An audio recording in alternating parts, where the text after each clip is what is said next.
What is the We want to elevation? hear from you. Lucy, we want to hear from you, please. Okay, but I'm going to ask a quick question of Peggy. Have you ever been to visit the kids anywhere in all of these different places?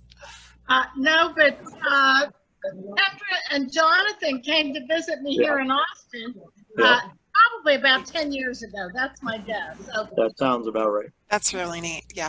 Yeah, a dear friend of mine who I just talked to yesterday is moving from Boston to Austin to see her grandchild. She's going to buy a house in Austin and live there 2 months and then alternate 2 months, 2 months, 2 months, Boston to Austin. I'm like, okay, it's nice and rhymey. Yeah. Yeah, so yeah, things are fine. So yeah, I'm in Phoenix right now taking care of my dad. He was in the hospital at the very beginning of this and they were going to put him in a nursing home. And because I was teaching remotely, I just was like, I'll come take care of you. Little did I know that I was stepping into this, you know, strange nether world of God knows when I'll actually get to go home and see my family. So yeah, so I'm here, you know, in the Phoenix. How are your kids? They're doing great. Yeah. Celia's she's 18 and she's starting Pitzer College next week. And so that's where my brother graduated from, is Pitzer. So that's a little bit of a family tradition. And she's a social, you know, super social activist. So that fits very well with Pitzer. And so yeah, and Zuli is a senior. Celia took a gap year, so she's 2 years older than Zuli, and Zuli is a senior, and they're just completely, like you guys know, like they're just completely polar opposites of each other. You know, one is super social and talks to trees, and the other one you can't get a word out of, and is, you know, but is, you know, super smart and engaged with her life, and so that's what matters. And so yeah, so Zuli's super interested in science and is like starting to think about what school she wants to go to for science. And so I'm like, God, how did Phil and I ever, you know, produce a scientist? I don't know, but there she is. So yeah, and then my work is just, you know, I don't mean it to be political, but it is political because I'm super engaged with trying to do good in the world. So it's I'm the program director for something called the Law and Policy Lab, and then I co-direct a project focused on evictions right now. So we're trying to mitigate evictions across the U.S. We have a cohort of 5 cities, 2 in Virginia, Richmond and Norfolk, 2 in Pennsylvania, and 1 in Michigan. And those are test run cities where we're trying out some different mitigation strategies, and then we'll kind of bring those back out nationwide and start advertising them and doing webinars and trying to show other cities, you know, some of these different strategies went down. So that is incredibly fulfilling. And yeah, and I'm exactly like you, Jonathan. I just basically sit in front of my computer screen all day. My butt is glued to my chair. And this is the dining room, you know, my dad's house.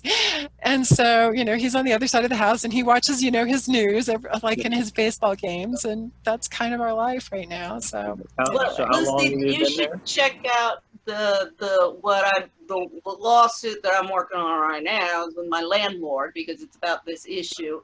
Eviction, I already went to 2016. I already got more than enough evidence against the DC courts to take them to the international court.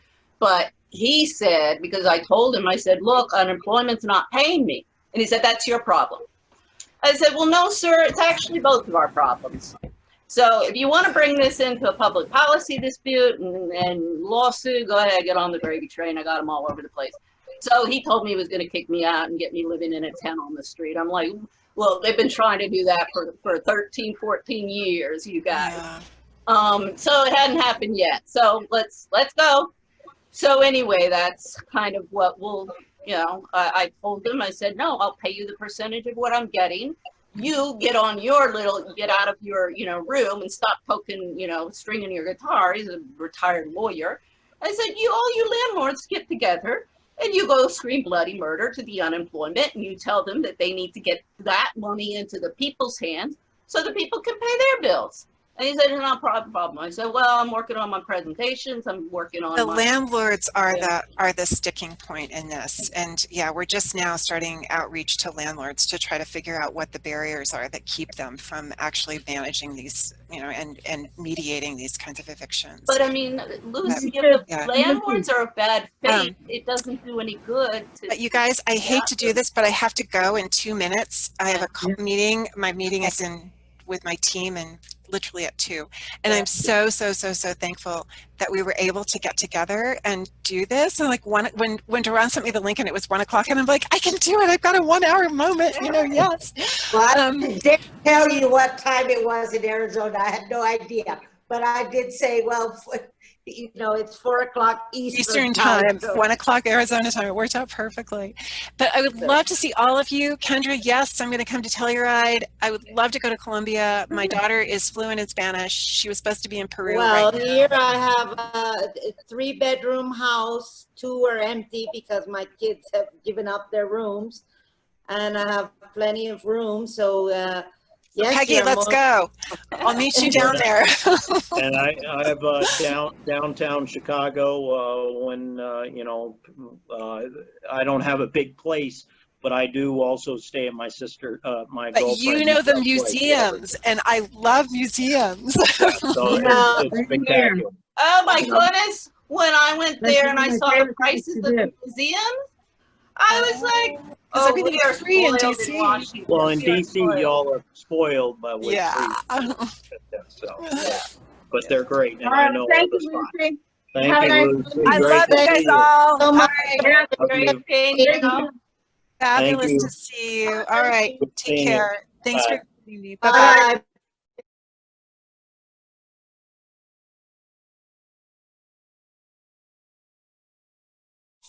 The problem with us here, we have a lot of poor people that, you know, have to go out and sell their vegetables or their bread or whatever. Otherwise, they won't eat.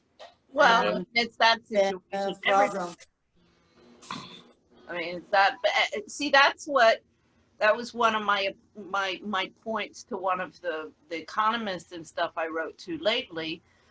Was our economies, this stuff that our economies have collapsed, they haven't collapsed. What's collapsed is your luxury and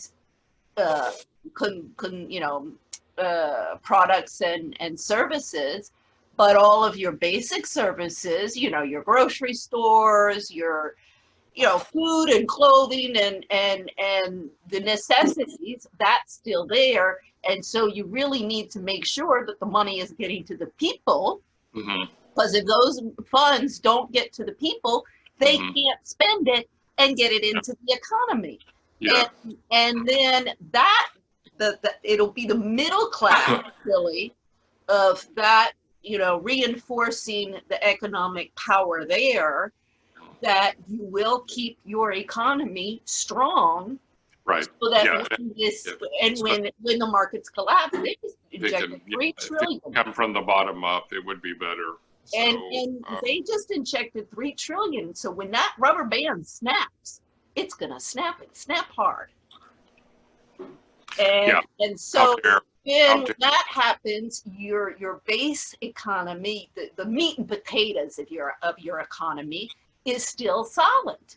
Because if that collapses, if all of those don't get the money and end up homeless and then out on the streets, then your meat and potatoes is starving to death. I agree. Take care of the poor and the working class, which I'm still part. So I'm in the wrong industry now. The rich can afford to lose a mansion or two. Yeah, a home or two, a boat or two. Yeah. Afford to take fewer flights. Yeah. I Vacation. mean, you know, and the casino industry, I got no problem if that collapses, believe me. No qualms. It all reverberates, though. It all reverberates through the economy. You know, in this thing, well, yeah, of course there's jobs. It's just that we need to produce the right jobs. I mean, when I got to DC and I saw we had a casino here, just Really? across, across the river, I nearly had, as my mom would say, apoplexy. I thought I would never see the day of that, but anyway. So, yeah, that's, as soon as I finish all of this, I get back to my presentations, because that's kind of my focus right now, is trying to get some movement in Washington for people to get up on Capitol Hill, that the issue is that the money is not getting to the people. And you guys can promise all you want, but if it only exists on my little screen, the supermarket doesn't accept that tender. Be good to get back to those extensions that we had before. And Well, Congress recess. I haven't gotten Not half of time it. to take a recess. And this is not time to take a recess. So Yeah. tie in with the postal Long service. recess. Yeah, but the thing is, Mark, I haven't even gotten half of what's owed to me. Yeah. So this is my whole point. Even if you're promising it, you're not, you gotta promise even more. The banking system, you got $3 trillion to give to the little bankers who are screwing everything up.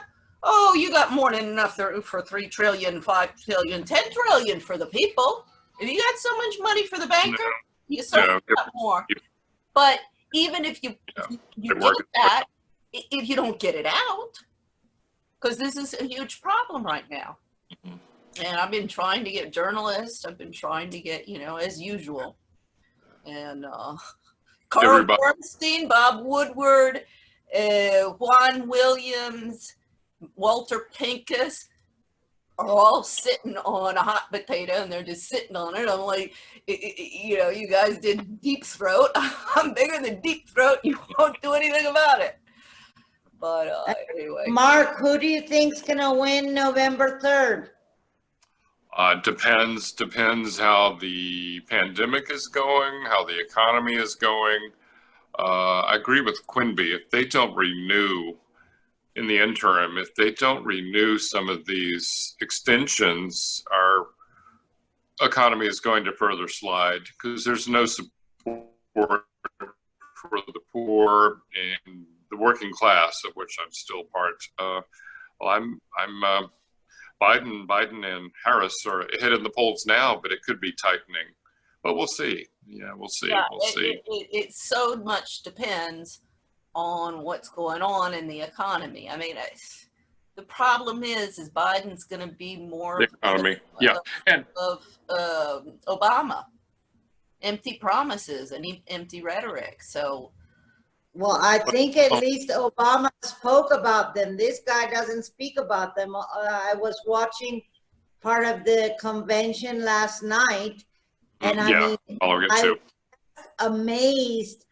But because I changed the channels, and one channel is pro-Biden and the other is pro-Trump, and I mean, just a total different view of the situation. But they were highly critical of Biden, talking about character and how he's gonna save America, but no talk of how to get us out of the pandemic situation, how to get the economy.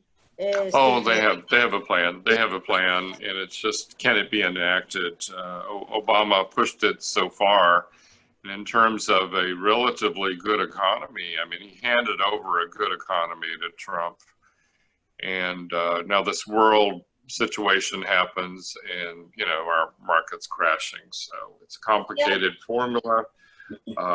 Which guy? Well, Trump is not. Trump is not pulling the nation together again. Can Biden do a better job? But he's got a history of that, reaching across the aisle. He's got many Republican friends. There are many Republicans appearing in front of the Democratic National Convention. Yes, I saw that. To support that. So I'm thinking that will happen, but I would never count Trump out. He's a crafty, nasty SOB. I would never count him out.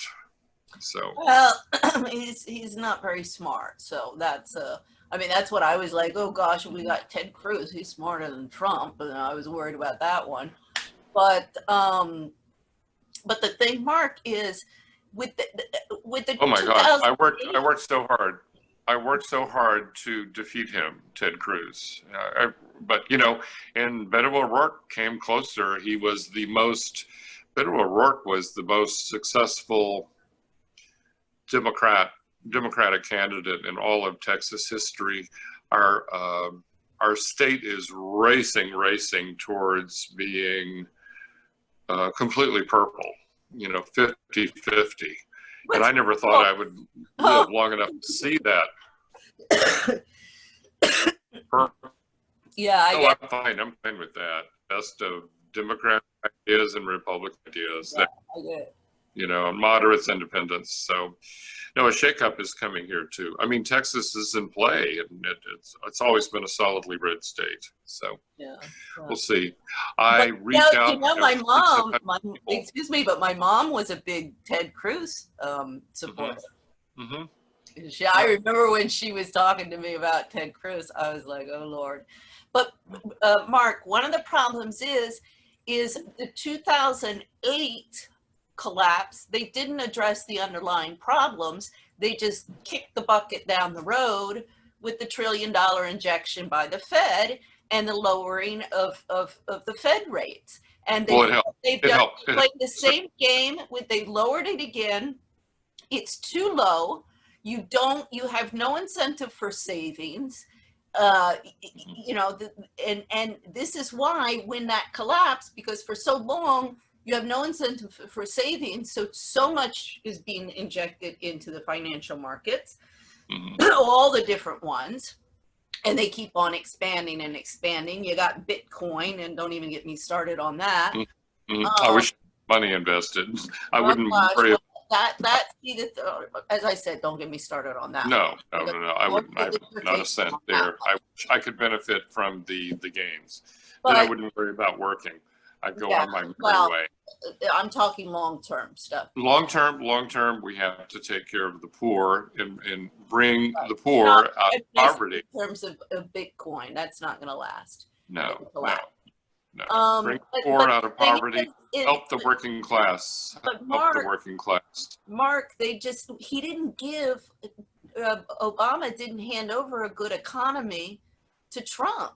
He handed over an economy that's been patchworked and Band-Aid solutions to keep it going, because this is also why you're getting the increase in income inequality, and the rich are getting richer and the poor are getting poorer. I agree. And so the rich are going to have to pay hard. When that collapses, and it will. I agree. We need the foundation. We need the foundation from the bottom. bottom. Nobody said boo, because at least the last time when they injected the $1 trillion, then there was a whole discussion against all the big-wig economists of how we can't do this, because this violates the rules of capitalism. So what do they do now? Now it's already been done. They've established the custom, if you will, and they just slipped it under the table. You didn't even hear any debate. I'm